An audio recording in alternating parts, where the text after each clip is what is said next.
इधर भारतीय जनता पार्टी अनुसूचित मोर्चा की ओर से रांची के हरमू से डॉक्टर श्यामा प्रसाद मुखर्जी पार्क में 648वां महर्षि संत शिरोमणि गुरु रविदास जयंती समारोह का आयोजन किया गया। मौके पर बतौर मुख्य अतिथि रक्षा राज्य मंत्री और रांची के सांसद संजय सेठ मौजूद थे।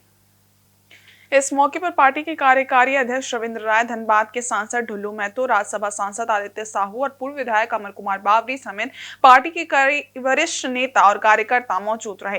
कार्यक्रम की शुरुआत दीप प्रज्वलन और संत शिरोमणि रविदास की तस्वीर पर पुष्प अर्पित करने के साथ हुई। जयंती समारोह को संबोधित करते हुए रक्षा राज्य मंत्री संजय सेठ ने कहा कि अंग्रेजों के शासन के बाद कुछ राजनीतिक दलों ने देश में समाज को जात पात और पंथ के नाम पर तोड़ने की कोशिश की। समाज को बांटने के कारण कहीं न कहीं उनको आंशिक रूप से सफलता भी मिली थी। रक्षा राज्य मंत्री ने कहा कि प्रधानमंत्री नरेंद्र मोदी के नेतृत्व में आज भारत और यहाँ के लोग एक मुट्ठी के रूप में आपस में जुड़े हुए हैं। उन्होंने कहा कि भारतीय जनता पार्टी के अंत्योदय की सोच और एकात्म मानवतावाद का दर्शन सबको साथ लेकर चल रहा है। रक्षा राज्य मंत्री ने कहा कि आयुष्मान भारत योजना और उज्ज्वला योजना जैसी तमाम योजनाएं बगैर किसी जात पात या फिर पंथ के सभी को एक समान अवसर प्रदान कर रहा है। रक्षा राज्य मंत्री ने कहा कि एक दौर था जब देश की बड़ी आबादी के पास बैंक में खाते नहीं थे। प्रधानमंत्री की योजनाओं ने एक समान अवसर प्रदान करते हुए समाज के हर व्यक्ति के लिए बैंक के दरवाजे खोल दिए हैं।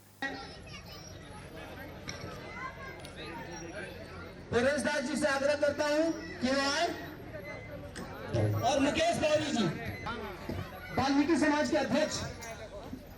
और काल हुआ, चाहे अंग्रेजों का शासन हुआ, अंग्रेजों के बाद कई राजनीतिक पार्टियां आई जिन्होंने समाज को तोड़ने का काम किया। जात के आधार पर, पात के आधार पर, धर्म के आधार पर, डिवाइड एंड रूल, समाज को बांटो। और उस समाज के बांटने के कारण उनको कहीं ना कहीं कुछ सफलता, आंशिक सफलता तो मिली, किंतु आज तक ये जो समाज है, ये जो भारत है, एक मुट्ठी के रूप में खड़ा है। और वही जो मुगलों ने किया, उसको अंग्रेजों ने उसी को आगे बढ़ाया। और आज वह समाज आगे बढ़कर देश सेवा में लग गया। हम आयुष्मान भारत की बात करें, आयुष्मान भारत ऐसे समाज को क्योंकि कोई निरोग नहीं आया, हर को बीमार पड़ना है, और जब बीमार पड़ना है तो दवाइयों की जरूरत होती है, घर आंगन बिक जाता है, बच्चों की पढ़ाई छूट जाती है। लेकिन हम अंत्योदय के माध्यम से उस समाज के पहले व्यक्ति को,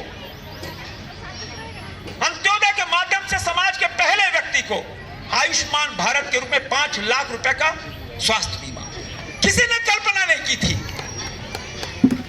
और यही एकात्म मानव का दर्शन प्रधानमंत्री जी का